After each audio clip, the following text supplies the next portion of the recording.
zenye uko nazo na be wako ama ni boo wako ama ni baby ama ni wako. Now, the thing is this. Last week, we had a very interesting conversation about fighting for your relationship, fighting for your marriage. And there were so many questions that you guys had that we decided we're going to do a part 2 of the same conversation. And of course, that day we had Grace Kariuki, a family therapist. And today we've added 2 extra people so that they can help us have that amazing conversation as far as your relationship is concerned. So Grace, first of all, welcome to the show. Thank you so much. And then you brought me some very good friends of yours. Absolutely. Yeah, this is Martin and Petronila. Yeah, thank Okay, you. guys, welcome to the show. Yeah, thank you. Yeah, let me start with, who do I start? Ladies first. How was your evening? How was your morning? Hapo umepata chai ya kutosha? Niko sawa. Kahawa iko fiti pia? Kabisa. Sasa zingine onekanga sukari mingi, I hope hawajakutesa nayo. Nimekuwa poa. Alright. Mato, na wewe umepatiwa kila kitu? Niko fresh. Kuna kwanga na ngwashe pia. Umesotiwa? Nduma imeweza. Sausage? Sausage kidogo unaona. Oh, okay. Right. Grace unajua yeye ni gwiji. Sasa zingine hata yeye jisabu. So ukiona amefika pale hivyo anze kujekea vitu msishangae.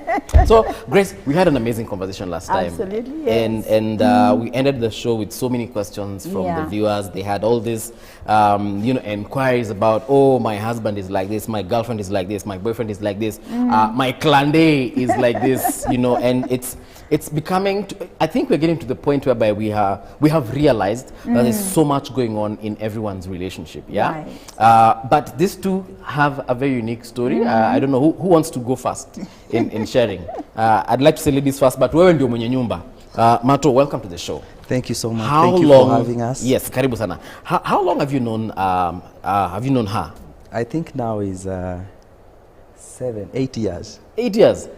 Yeah, 8 years. 8 years is like from 2013. We dated for 2 years. Okay. And then I think this is our 6th year into our marriage. Oh, so you actually count the 2 years of dating as just dating and then now 6 years of marriage. Yeah. Na venye Waafrika wengi wanasemanga wana meet them leo, kesho wanaanza kusema ati manze huyu ni wife yangu. Nyinyi hamkwanga hivyo? Noma sana. Noma, eh? So you've known her for at least for 8 years. Yeah. Married for 6. How have things been rather? Yeah, I think we've had our awesome moments and also ugly moments. But all in all, we have worked together to ensure that our marriage is put. So every day, looking forward to actually living together. Right. So it has been, let me say it has been amazing. Though up and down, our marriage has been amazing. Okay. Yeah. All right, nice. Petronila, marriage has been amazing. Yeah. Madam wangana very different answers from the men. Do you have a similar answer ama yako ni tofauti kidogo? Yangu ni kama tu hiyo. Me being married, before I got married, I had a warped view that marriage is perfect, it's smooth.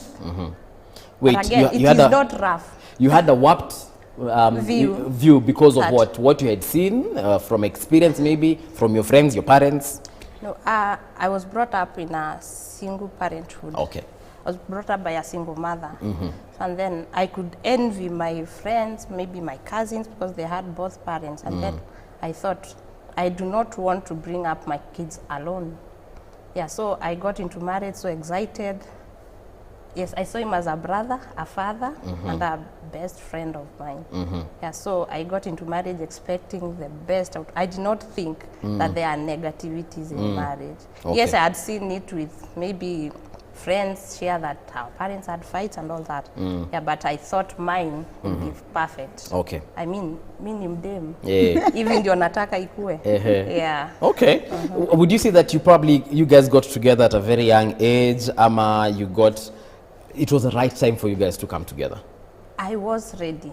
Yes. Are you speaking for yourself, ama was he ready? Mato, are you ready? Tulijuana in a very interesting way. How so? Because Buddha alikuwa ametufukuza home. So we went Kayole, we stayed in a certain hood. And then where I was staying, she was right across. Alikuwa neighbor. The girl next door. So and then I was really doing music, so sometimes she could see my songs on television. Eish. So it's kind of like I was her fan. And then one day to Kishop, nikampata kwa shop. Okay. Alikuwa na buy kitu, so I said, can you go fast? And then kutoka hapo kaanza she bought what she was buying. And then that is how our conversation started. She bought a CD from me. And then from there, we had to exchange. Okay. So I was following up my money. Ulimkopesha CD? Nilimpatia t-shirt na CD. Sasa lakini hakukulipa. Lakini she had to travel. Okay. So nilikuwa namfuatililia na mwambia zile ile do yangu bana. Pesa Buda, lakini kwani hiyo ngoma yako hiyo compact disc ulikuwa unauza how much? Nilimuzia 200. Yani Petronila au kuanga na ruabe. Alikuwa na sauce. No. Na t-shirt 100. It was ulishaona shika utanipa. Nile ya lazima. Na nile mimi ni mdem, so utangoja. Okay, just hold on there. So Grace, we've heard of this amazing romantic encounter. Right. First of all, moved into the same hood, and you'd say it was fate because he was chased from home. Yes.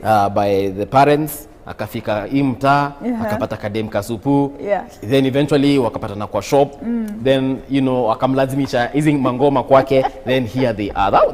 That's like more or less typically how majority of us Kenyans meet. Right, absolutely. And again, we all come into marriage with expectations. Sisi wote tunataka, I don't want to have a marriage that I saw at home. Kila mtu anafikiriaga marriage yao will be perfect. Because you see, the thing is that we are interested in each other. It's exciting. We are at our early 20s.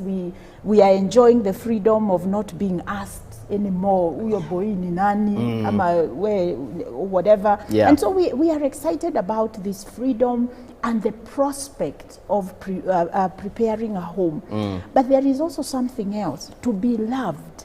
I have said here before, yes, that everybody who is born, they have a need to be needed and to need another one. Okay. To talk and be understood and be accepted. It's what we call connecting. Connecting. That's what we are looking for. Okay. And remember, according to the biblical scriptures on creation, what did God say? That let us make man in our own image.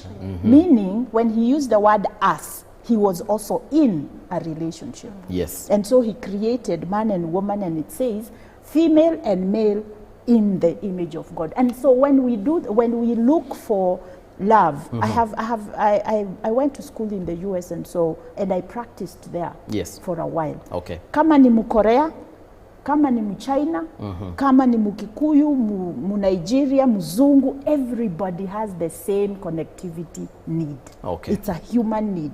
And so when you connect like that, you think that this person will never let me down. All right. And you feel safe. The Bible says that after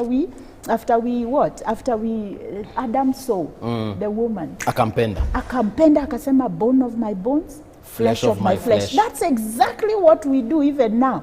Tukionana tu hivi, unaangalia unasema, aha, yes, I'm going to marry that girl. Okay. Aha, that is going to be my husband. Martin, did you feel the same way like Adam when he saw Eve na akasema this flesh of my flesh, bone of my bone? Did you, because I'm sure you saw other women before you met Petronila. Of course. So it's not like, was there something more special on her than the rest? In fact, my view of her then, she was very, I saw her very curvy, attractive, but she was very serious.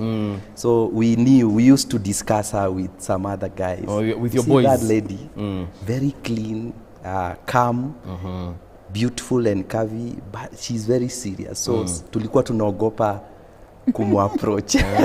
So for me, mlikuwa mnahunt kwani Kirende? Unajua we would discuss. Okay. Unajua sisi tulikuwa mavijana wa mtaa, bogi tumekaa chini. So then me, I spotted her. I would tell them, you see that lady? Okay. And her friend, Yeah. but that one seems she's very serious. All right. So I came up with a way of actually approaching her. Okay. You know, you must have a strategy. So hii story yote kumpatia ngoma na kisho, hii ni strategy. Then nikamuinvite. Where I was living, my brother used to go to work. Yes. Sisi tulikuwa ni movie na fellowship because tulikuwa wasanii wa gospel, so we would have fellowship almost every day. Yes. So I invited her To fellowship. to fellowship. Jamaa alikuwa na strategy. Jamaa alikuwa na strategy. So okay. Come invite. All right, that's nice. So from there, I can assume one thing led to another, and then you guys, came together. Now, Petronilla, let me start now with you. Where did the rain start beating you? Because you said that you had this amazing picture of how marriage should be. Nakupenda na nipenda, so and God is for us, who can be against us, right? Yeah. So where did the rain start beating you? Ukaanza kuwa na negativity, sasa ukaanza kusema ati we kumbe maneno yanaweza kuwa kichwa ngumu. When I met him, I was not saved.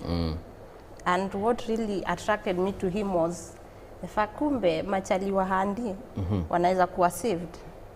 And I expected him to be perfect. Actually, it's him. I got attracted to his lifestyle and got saved through him. It is him who led me to Christ. And then I'm expecting him to be perfect. You mimi life yenye nimezoea ni out, kulewa, nini. And having come from a family where people are not saved, not everybody in that family is saved, this one looked unique. So I expected him to be ulemse. Then I thought when we got married, tamaa za wanawake zimeisha. So yes, it's me. I must. You are the one and only. Hakuna mwingine, alpha na omega. Mimi sasa. Yeah, so I started seeing some signs, madam, calls, conversations, and you could see this is not just a conversation. Yeah, this is something bigger. Yeah. So that's when now I started being bitter. Was this a year into the relationship, 2 years, 3 years, 4 years later? A year, okay. I think, yeah. So I'm thinking, we just got married. I mean, I'm giving everything I'm supposed to give as a wife, what I know. Yes. Yes, and I later came to find out that I was focusing a lot on him than me and God. Okay. Yeah. All right. Martin, yes. Nimetafutia jina. Martin, she has said that, once she wanted to settle down, she knew that sasa ni hivyo. Where do you think the rain started beating this relationship? I think behavior, it's not something good. Sana bad behavior or some habit, because I had this sort of a habit of flirting when we were dating, and even before I had couple, or I was a lukewarm Christian. Unaona? To be wale wa safety lakini si wa safety. Wale wa Mungu lakini pia shetani yako invited. Mimi nilikuwa nacheza chini ya maji. Unaona, ungejua. So I was that cool boy in the church. Unaona, and those people around me, they knew me as a very straightforward, even kwa mtata Muslim. Yes. Would actually have no problem me hanging up with Muslim lady, and their culture. Yes. Now, where we were living in Kayole, there are burjis and all that. So I would even go to Muslims' home. So and they would trust you around the women. So me chini ya maji, so I used to dog around, so many ladies. And one of the things that I want to say here, bad company corrupts good morals. So I also got into some other relationship with guys who were casual when it comes to their life and relationship. So I found myself also just like them. So akikam nilikuwa na madem kadhaa. So hata bedemu ulikuwa unampatia hiti show na ngoma zako? Kulikuwa na madem wengine. Okay. Si moja, si wawili. Unaona, so getting also into marriage, bado ile habit ilikuwa. Okay. Then someone would ask, then why did you decide to get into marriage? Why did you propose to her to be your wife if you knew bado kuna akina Scholastica na akina Nafula?